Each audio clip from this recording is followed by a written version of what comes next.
সুস্মিতা সাহেবের অনস্ক্রিন রসায়ন জমজমাট, সেই কেমিস্ট্রিতে ভর দিয়ে টিআরপি তালিকায় সাড়া ফেলেছে কথা। তবে পর্দার প্রেম নাকি গড়িয়েছে বাস্তবে। সদ্য অনির্বাণের সঙ্গে বাগদান ভেঙেছে অভিনেত্রীর। দীর্ঘদিনের প্রেমিকের সঙ্গে বিচ্ছেদ পর্ব ভুলে আপাতত কথাতেই সঁপেছেন নিজেকে।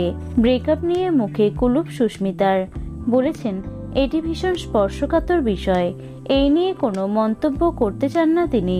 রথযাত্রা উপলক্ষে ধারাবাহিকে আসছে জমজমাট এপিসোড, তার মাঝেই আড্ডা দিলেন দুজনে।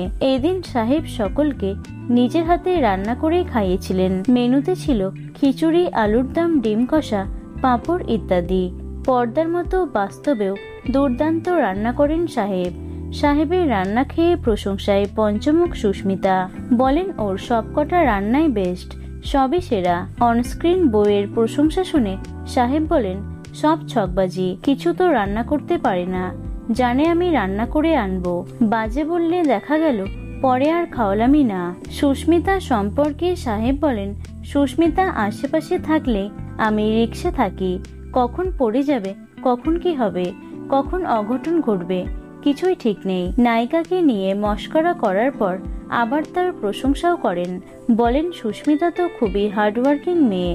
এখনকার জেনারেশনের অভিনেত্রীদের মধ্যে আমি দেখি ওর মধ্যে প্রচুর কাজের খিদে আছে, ওর ডেডিকেশনটা প্রচুর। কথা এভি অর্থাৎ সাহেব সুস্মিতার অনস্ক্রিন বন্ডিং এর পাশাপাশি অফস্ক্রিন বন্ডিংও বেশ স্ট্রং।